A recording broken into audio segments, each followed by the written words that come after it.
Feliz y bendecido día, aprendiendo un curso de milagros. El secreto de la verdadera oración es olvidarte de las cosas que crees necesitar. Pedir algo específico es igual que ver el pecado primero y luego perdonarlo. Del mismo modo, al orar pasas por alto tus necesidades específicas, tal como las ves, y las dejas en manos de Dios. Ahí se convierten en los regalos que le haces, pues le dicen que no antepondrás otros dioses a Él, ni que quieres otro amor que el suyo. Este libro es un comienzo, no un final.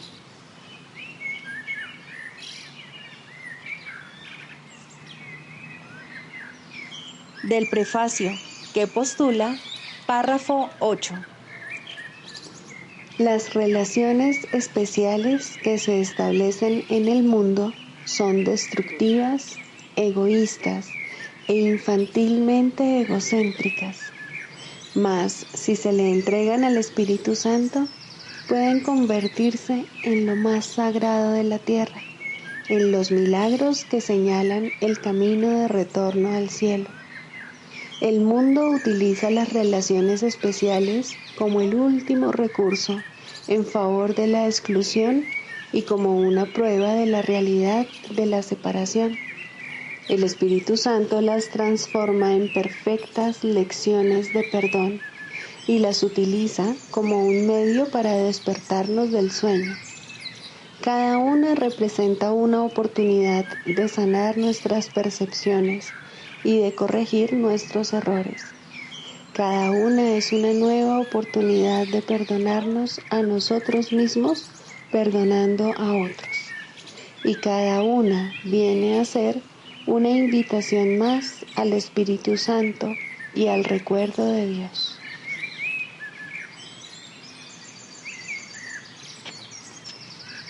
Introducción. Este es un curso de milagros. Es un curso obligatorio. Solo el momento en que decides tomarlo es voluntario. Tener libre albedrío no quiere decir que tú mismo puedas establecer el plan de estudios. Significa únicamente que puedes elegir lo que quieres aprender en cualquier momento dado. Este curso no pretende enseñar el significado del amor, pues eso está más allá de lo que se puede enseñar. Pretende, no obstante, despejar los obstáculos que impiden experimentar la presencia del amor, el cual es tu herencia natural. Lo opuesto al amor es el miedo, pero aquello que todo lo abarca no puede tener opuestos. Este curso puede, por lo tanto, resumirse muy simplemente de la siguiente manera. Nada real puede ser amenazado. Nada irreal existe. En esto radica la paz de Dios.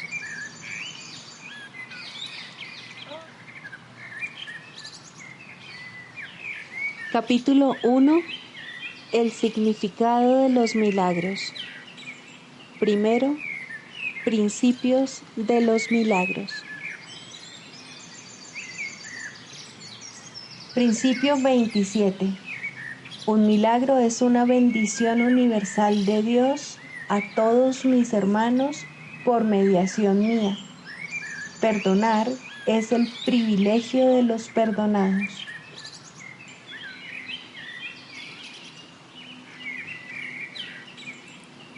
Capítulo 4. Las ilusiones del ego. Tercero, amor sin conflicto. Es difícil entender lo que realmente quiere decir: el reino de los cielos está dentro de ti. Ello se debe a que no es comprensible para el ego, que lo interpreta como si algo que está afuera estuviese adentro, lo cual no tiene sentido. La palabra adentro es innecesaria. Tú eres el reino de los cielos. ¿Qué otra cosa sino a ti creó el Creador? ¿Y qué otra cosa sino tú es su reino? Este es el mensaje de la expiación. mensaje que, en su totalidad, trasciende la suma de sus partes. Tú también tienes un reino que tu espíritu creó. Este no ha dejado de crear como consecuencia de las ilusiones del ego. Tus creaciones no son huérfanas, de la misma manera en que tú tampoco lo eres. Tu ego y tu espíritu nunca serán co-creadores, pero tu espíritu y tu creador lo serán siempre. Ten por seguro que tus creaciones están tan a salvo como tú. El reino está perfectamente unido y perfectamente protegido, y el ego no prevalecerá contra él. Amén. Esto se ha escrito en forma de oración porque así puede serte más útil en momentos de tentación. Es una declaración de independencia. La encontrarás muy provechosa si la entiendes cabalmente. El que necesites mi ayuda se debe a que has negado a tu propio guía y, por consiguiente, necesitas ser guiado. Mi papel consiste en separar lo falso de lo verdadero para que la verdad pueda traspasar las barreras que el ego ha erigido y así brillar en tu mente. El ego no puede imperar en contra de nuestra fuerza conjunta. Es seguro que a estas alturas resulta evidente por qué el ego considera que el espíritu es su enemigo. El ego surgió como resultado de la separación y la continuidad de su existencia depende de que tú sigas creyendo en la separación. El ego tiene que ofrecerte algún tipo de recompensa para que sigas abrigando esta creencia. Lo único que puede ofrecerte es una sensación de existencia temporal que se origina con su propio comienzo y termina con su propio final. Te dice que esa vida es tu existencia porque es la suya propia.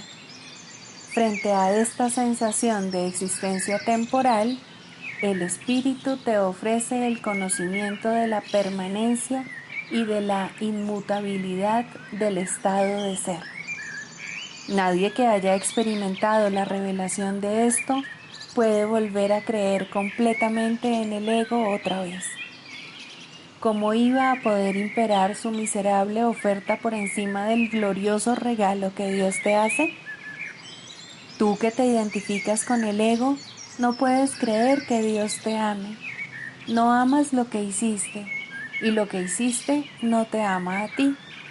El ego, que fue engendrado como resultado de tú haber negado al Padre, no le guarda lealtad a su Hacedor. No puedes ni imaginarte la relación real que existe entre Dios y sus creaciones debido al odio que le tienes al ser que fabricaste. Proyectas sobre el ego tu decisión de estar separado y esto entra en conflicto con el amor que, por ser su hacedor, sientes por él. No hay amor en este mundo que esté exento de esa ambivalencia, y puesto que ningún ego ha experimentado amor sin ambivalencia, el amor es un concepto que está más allá de su entendimiento. El amor aflorará de inmediato en cualquier mente que de verdad lo desee, pero tiene que desearlo de verdad. Esto quiere decir desearlo sin ninguna ambivalencia, y esta forma de desear está completamente desprovista de la compulsión de obtener del ego.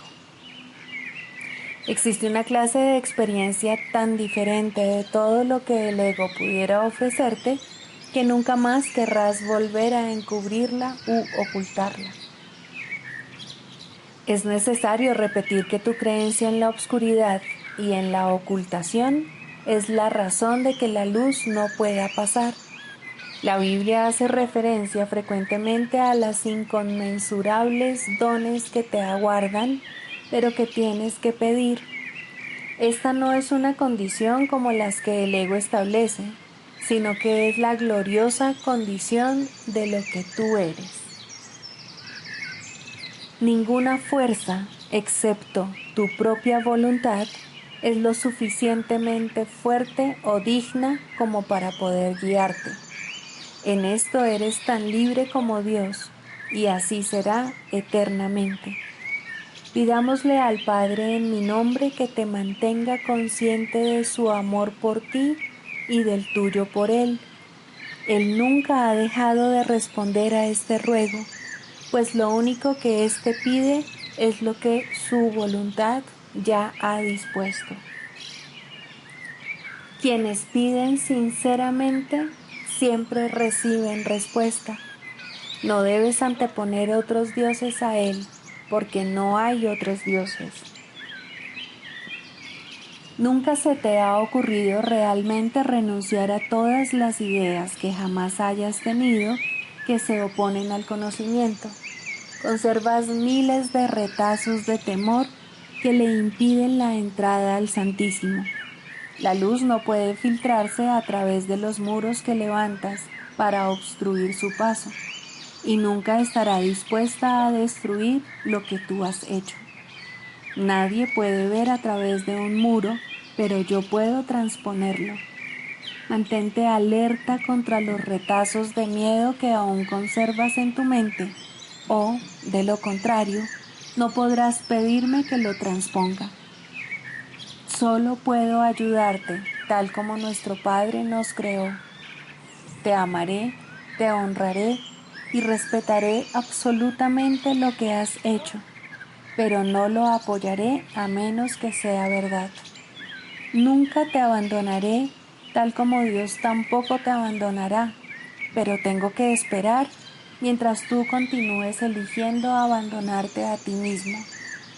Debido a que espero con amor y no con impaciencia, es indudable que me pedirás con sinceridad que lo transponga. Vendré en respuesta a toda llamada inequívoca. Examina detenidamente qué es lo que estás realmente pidiendo. Sé muy honesto contigo mismo al respecto, pues no debemos ocultarnos nada el uno al otro. Si realmente tratas de hacer esto, habrás dado el primer paso en el proceso de preparar a tu mente a fin de que el Santísimo pueda entrar en ella. Nos prepararemos para ello juntos, pues una vez que Él haya llegado, estarás listo para ayudarme a preparar otras mentes a que estén listas para Él.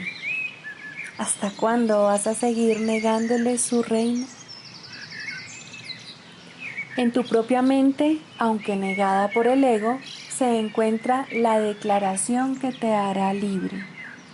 Dios te ha dado todo. Este simple hecho significa que el ego no existe, y esto le atemoriza mortalmente.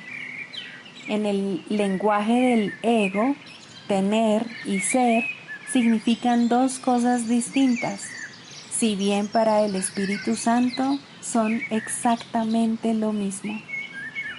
El Espíritu Santo sabe que lo tienes todo y que lo eres todo.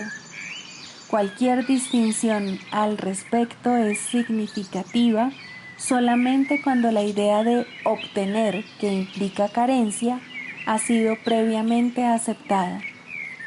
Por eso es por lo que no hacemos ninguna distinción entre tener el reino de Dios y ser el reino de Dios. Al sereno ser del reino de Dios, del que eres perfectamente consciente cuando estás en tu sano juicio, se le expulsa sin miramientos de aquella parte de la mente que el ego rige. El ego está desesperado porque se enfrenta a un contrincante literalmente invencible, tanto si estás dormido como si estás despierto. Observa cuánta vigilancia has estado dispuesto a ejercer para proteger a tu ego y cuán poca para proteger a tu mente recta. ¿Quién, sino un loco, se empeñaría en creer lo que no es cierto y en defender después esa creencia a expensas de la verdad?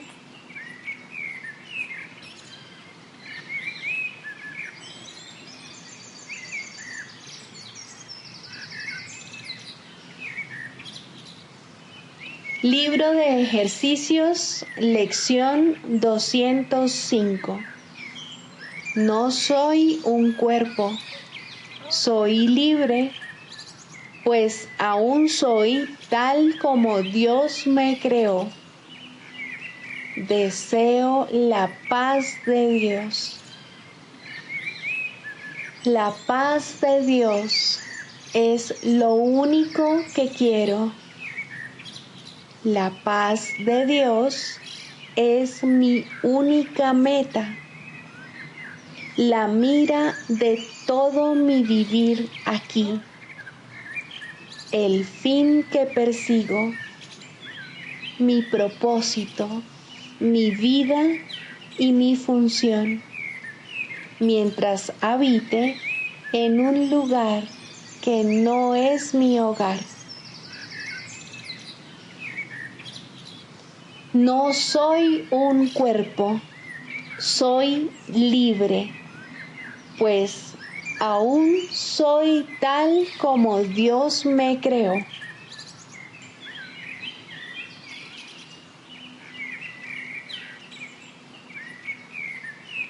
Del Manual para el Maestro, pregunta 4. ¿Cuáles son las características de los maestros de Dios? 4. Mansedumbre. Para los maestros de Dios, el daño es algo imposible. No pueden infligirlo ni sufrirlo. El daño es el resultado de juzgar. Es el acto deshonesto que sigue a un pensamiento deshonesto. Es un veredicto de culpabilidad contra un hermano y por ende contra uno mismo. Representa el fin de la paz y la negación del aprendizaje. Demuestra la ausencia del plan de aprendizaje de Dios y el hecho de haber sido sustituido por la demencia. Todo maestro de Dios tiene que aprender, y bastante pronto en su proceso de formación, que hacer daño borra completamente su función de su conciencia. Hacer daño le confundirá y le hará abrigar sospechas y sentir ira y temor. Hará que le resulte imposible aprender las lecciones del Espíritu Santo. Tampoco podrá oír al Maestro de Dios, quien solo puede ser oído por aquellos que se dan cuenta de que hacer daño, de hecho, no lleva a ninguna parte y de que nada provechoso puede proceder de ello. Los maestros de Dios, por lo tanto, son completamente mansos. Necesitan la fuerza de la mansedumbre, pues gracias a ella, la función de la salvación se vuelve fácil. Para los que hacen daño, llevar a cabo dicha función es imposible. Pero para quienes el daño no tiene significado, la función de la salvación es sencillamente algo natural. ¿Qué otra elección, sino esta, tiene sentido para el que está en su sano juicio? ¿Quién, de percibir un camino que conduce al cielo, elegiría el infierno? ¿Y quién elegiría la debilidad que irremediablemente resulta de hacer daño cuando puede elegir la fuerza infalible, todo abarcante e ilimitada de la mansedumbre? El poder de los maestros de Dios radica en su mansedumbre, pues han entendido que los pensamientos de maldad no emanan del Hijo de Dios ni de su Creador. Por lo tanto, unen sus pensamientos a aquel que es su fuente, y así su voluntad, que siempre fue la de Dios, queda libre para ser como es.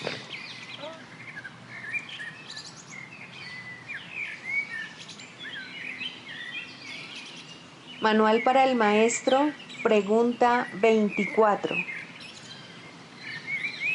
¿Existe la reencarnación? En última instancia, la reencarnación es imposible. El pasado no existe ni el futuro tampoco, y la idea de nacer en un cuerpo, ya sea una o muchas veces, no tiene sentido. La reencarnación, por lo tanto, no puede ser verdad desde ningún punto de vista.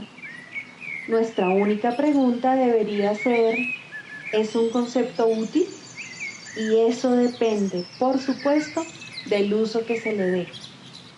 Si se usa para reforzar el reconocimiento de la naturaleza eterna de la vida, es ciertamente útil. ¿Qué otra pregunta con respecto a la reencarnación podría ser útil para arrojar luz sobre el camino? Al igual que muchas otras creencias, esta puede usarse desacertadamente. En el mejor de los casos, el mal uso que se hace de ella da lugar a preocupaciones y tal vez a orgullo por el pasado. En el peor de los casos, provoca inercia en el presente. Y entre estos dos extremos puede dar lugar a muchísimas insensateces. La reencarnación no sería, en ningún caso, el problema con el que hay que lidiar ahora. Si la reencarnación fuese responsable de algunas de las dificultades a las que el individuo se enfrenta ahora, la única tarea de éste seguiría siendo la de escapar de ellas ahora.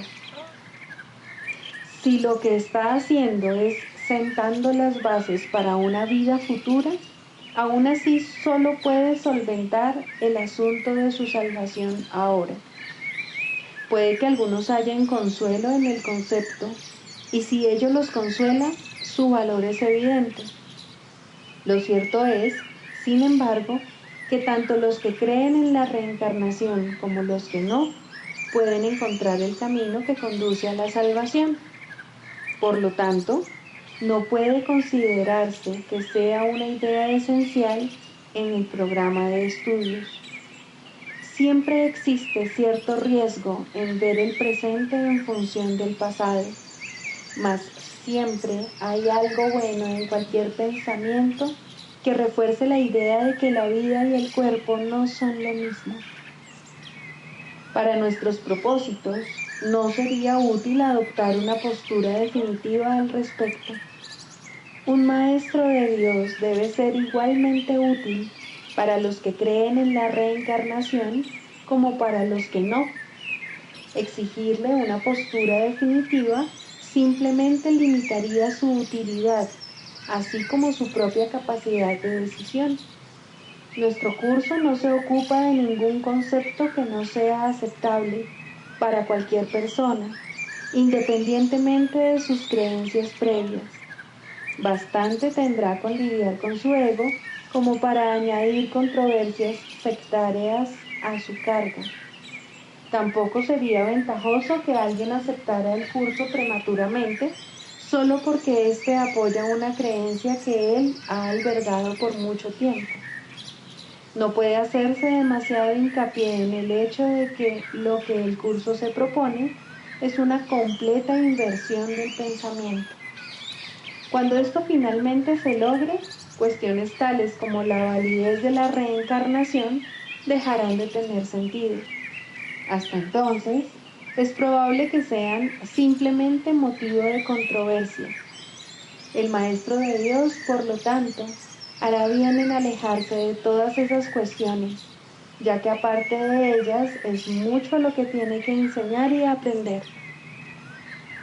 Debe aprender y enseñar que las cuestiones teóricas no son más que una pérdida de tiempo, puesto que desvían al tiempo del propósito que se le asignó. Si un concepto o una creencia tiene aspectos útiles, se le dirá. También se le dirá cómo usarlos. ¿Qué más necesita saber?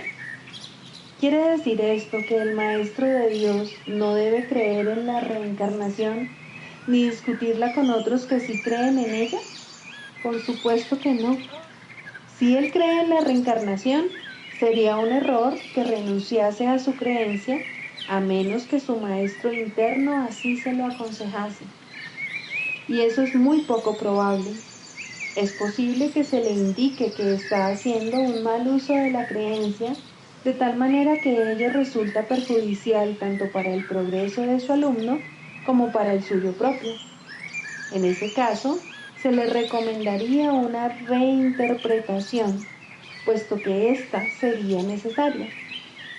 Lo único que se tiene que reconocer, no obstante, es que el nacimiento no fue el principio y que la muerte no es el final.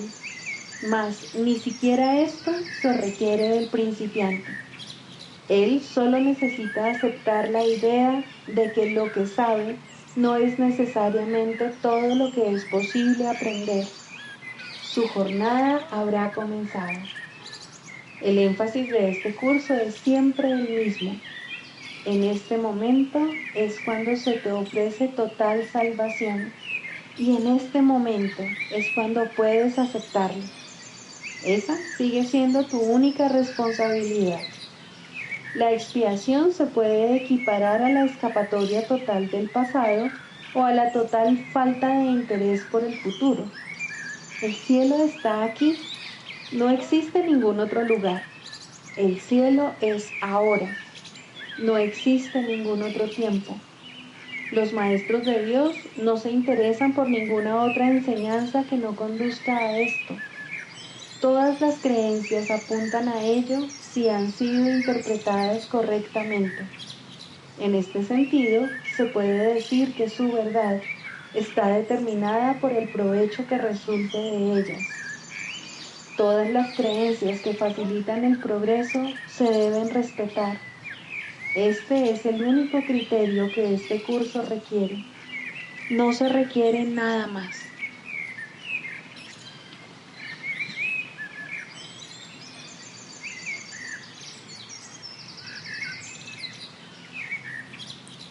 Manual para el maestro.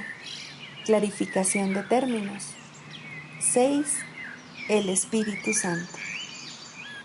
Jesús es la manifestación del Espíritu Santo, a quien Él invocó para que descendiese sobre la tierra después de su ascensión al cielo, es decir, después de haberse identificado completamente con el Cristo, el Hijo de Dios tal como Él lo creó. Al ser el Espíritu Santo una creación del único Creador, y al crear junto con Él y a su semejanza o espíritu, es eterno y nunca ha cambiado. Fue invocado para que descendiese sobre la tierra, en el sentido de que entonces se hizo posible aceptarle y escuchar su voz. Su voz es la voz de Dios y, por lo tanto, ha adquirido forma. Dicha forma no es su realidad, la cual solo Dios conoce junto con Cristo, su verdadero Hijo, quien es parte de Él. Al Espíritu Santo se le describe a lo largo del curso como aquel que nos ofrece la respuesta a la separación y nos trae el plan de la expiación, al asignarnos el papel especial que nos corresponde desempeñar en dicho plan y mostrarnos exactamente en qué consiste. Él ha designado a Jesús como el líder para llevar a cabo su plan, ya que Jesús fue el primero en desempeñar perfectamente su papel. Se le ha dado pleno poder en el cielo y en la tierra, y lo compartirá contigo cuando tú hayas desempeñado el tuyo. El principio de la expiación le fue dado al Espíritu Santo mucho antes de que Jesús lo pusiese en marcha. Al Espíritu Santo se le describe como el último vínculo de comunicación que queda entre Dios y sus hijos separados. A fin de llevar a cabo esta función especial, Él ha asumido una doble función. Goza de conocimiento porque es parte de Dios, percibe porque fue enviado para salvar a la humanidad. Él es el gran principio corrector, el portador de la verdadera percepción, el poder intrínseco de la visión de Cristo. Él es la luz en la que se percibe el mundo perdonado, en el que solamente puede verse la faz de Cristo. Él nunca se olvida del Creador ni de su creación. Él nunca se olvida del Hijo de Dios. Él nunca se olvida de ti. Te brinda el amor de tu Padre en un eterno resplandor que nunca será extinguido, porque Dios mismo lo depositó ahí. El Espíritu Santo mora en la parte de tu mente, que es parte de la mente de Cristo. Él representa a tu ser y a tu Creador, quienes son uno. Habla por Dios y también por ti, ya que está unido a ambos. Por consiguiente, Él es la prueba de que ambos son uno solo. El Espíritu Santo parece ser una voz, pues de esa forma es como te comunica la palabra de Dios. Parece ser un guía por tierras lejanas, pues esa es la clase de ayuda que necesitas. Y también parece ser cualquier cosa que satisfaga las necesidades que creas tener. Pero Él no se engaña cuando te percibes a ti mismo atrapado por necesidades que no tienes. De ellas es de las que quiere liberarte. De ellas es de las que quiere ponerte a salvo.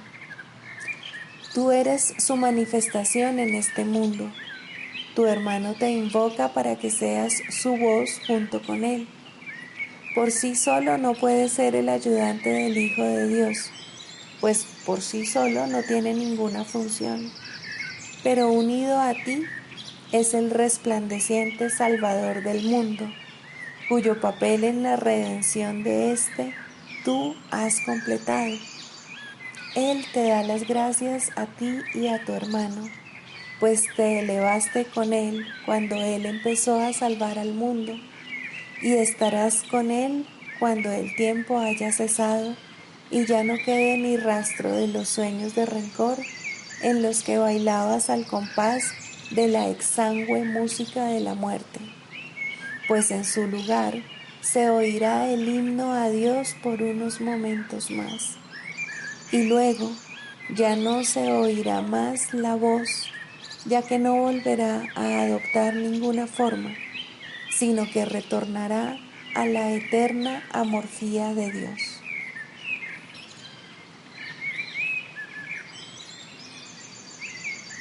Sigamos a Jesús haciendo del perdón algo tan natural como respirar y algo tan vital como el aire. Amén.